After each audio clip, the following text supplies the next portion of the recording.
In one of the mysterious corners where the corpses of slain monsters were lying around, a real battle had broken out. There amidst the chaos stood the last man. He had recently received assurance from the Demon King himself, who told him that victory was his after all. The end had already come for this world a year ago, and all this time they had been nursing anger and rage in this endless war with the demons. Most of his comrades were brutally wiped out, and the survivors turned into a kind of incubators for monsters. However, this guy, as the last steadfast fighter of the remaining ones, did not give up. He continued to fight even despite the pain and exhaustion. And then at the most unexpected moment, the Demon King brought his hand up and asked him, "Are you in pain?" But suddenly he decided to help this man. Strange magic began to swirl around our hero, and the Demon King informed him that he would grant him some tea time. And at that very moment the Demon King remembered the guy's name, Adam, and started praising his persistence. He said that Adam was the first person who had ever bothered him so persistently, and recognized that such persistence was remarkable, although it was said somewhere that it was foolish to fight without hope of victory, and that those who surrender because of fear of their enemy's strength were simply fools. The Demon King became even more irritated.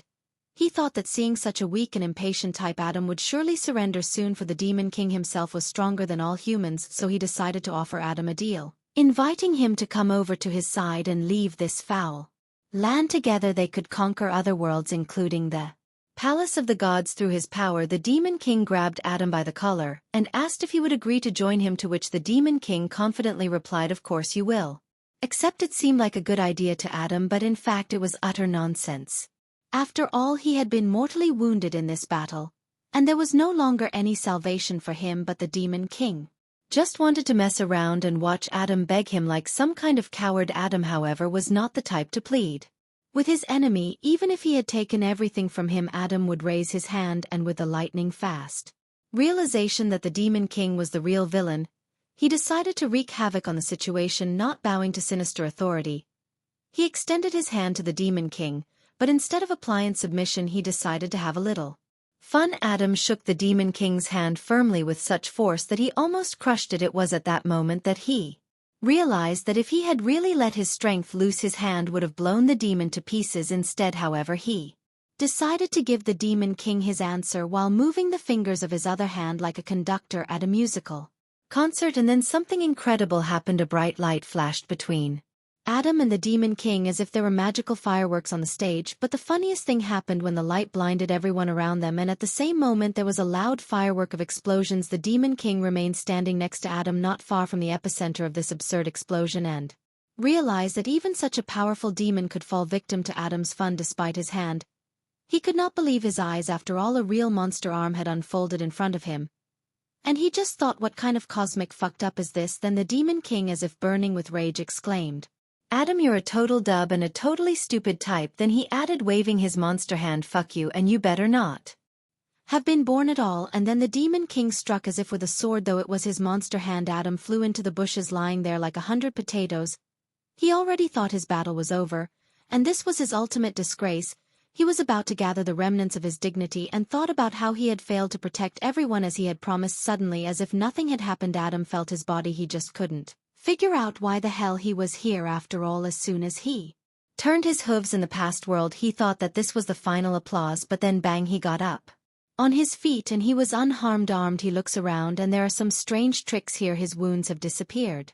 His armor is as good as new, and he doesn't know where the hell he is now. And then he notices that he is standing among some statues and gods. He suddenly remembers that he once walked through such temples while alive, but then he turns his head and it becomes clear to him that he is in the afterlife. Well, and then suddenly a girl appears out of nowhere and begins to explain to him in a voice from the air that this is not the afterlife and they are on the lower floor of the pantheon in the abode of the gods. And he looks up and sees this girl, a beauty as if she had jumped out of a portal. He wanted to reach for his sword, which was always sticking behind his back, and she said to him, "You can't call on your sword, kid." She said, "It's time for you to live here and accept the will of the gods." So she introduces herself to him, saying Valeria, and he was like, God damn it, what promising. So to send him straight to the underworld, but given the stubbornness of a few button gods, they decided to send him back in time. But Adam couldn't understand that, and Valerie kept telling him that he would be transported back in time, and with all his memories that meant he had a chance to rewrite history, but alas, without all his magical power and athletic endurance. But he was already at the top of the human pyramid.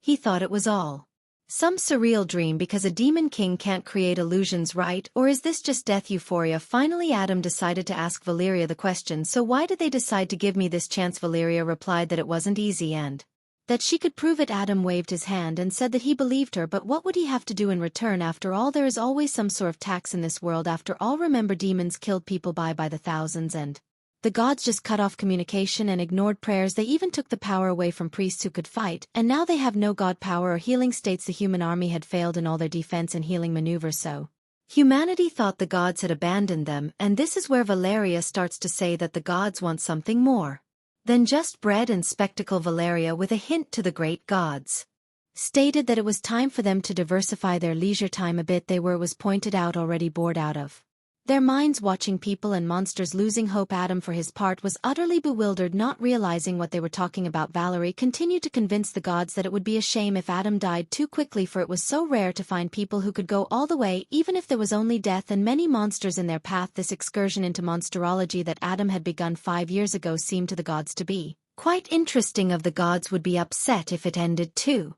quickly, so they kept an eye on Adam and helped him in the end. But Adam got tired of hearing this and suddenly decided to try and shake Valeria. He sprawled out and, gathering all his inner strength, prepared to punch her, but his blow was wasted, and when the dust settled, Adam cursed, calling her a nasty fool, and then he couldn't help but wonder if it was true that the gods were having fun. After all, he was fighting desperation to survive, and they seemed to view the whole thing as a spectacle in a puppet theater.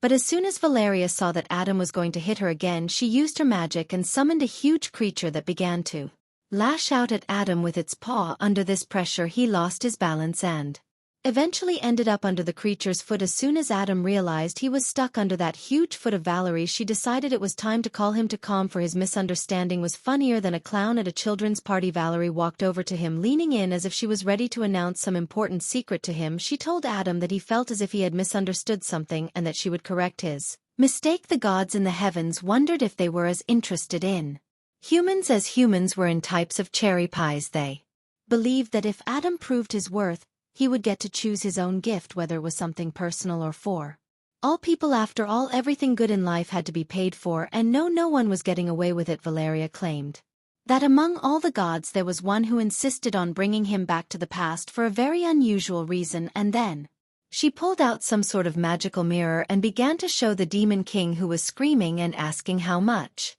longer he would have to wait to destroy everything in his path.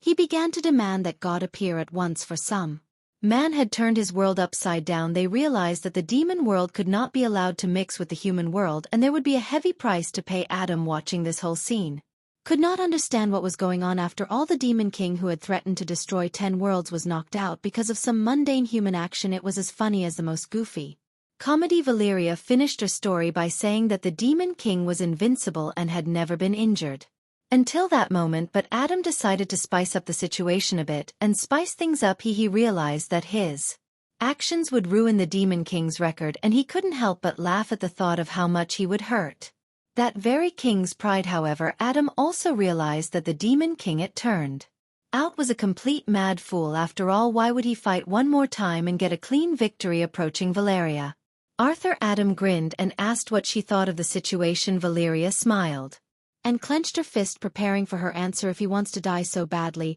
then let's grant his wish, she replied.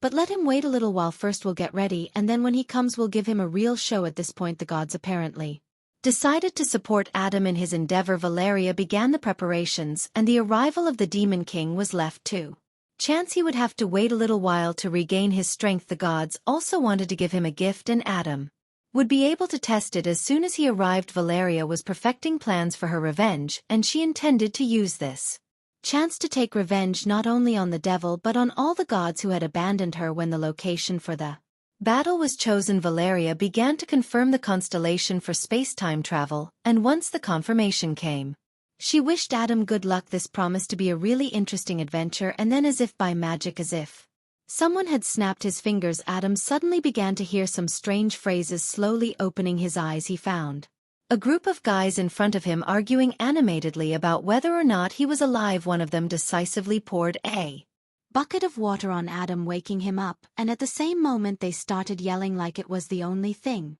Capable of waking him up, the guys, finally convinced that Adam had opened his eyes, began to announce in a loud voice that they had finally gotten him to come to his senses. They stared at him as if he were a mysterious object. Adam was confused, trying to figure out who they were and why he had been led to this strange meeting. Besides, it seemed to him that he had seen them somewhere before, and so scrutinizing one of the boys, he remembered seeing that branding on one of them. However, instead of fear, a smile appeared on his face, for he couldn't understand why he had gone back exactly 10 years when he was only 20 years old. Remembering his past service in the temple as a slave, he began to wonder why now and why here. And then, as if out of nowhere, a mysterious ES man appeared, asking questions about what was going on. "So what's up, guys?" they replied.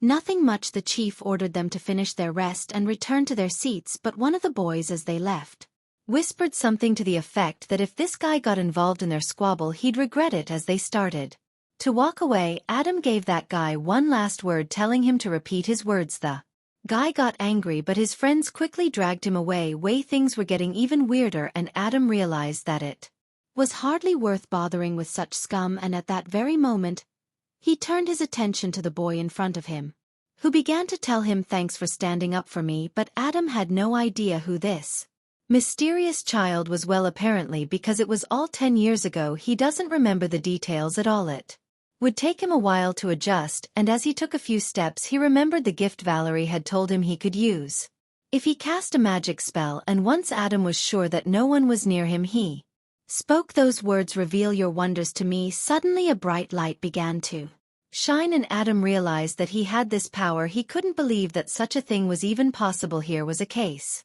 where even the past could offer its funny tricks.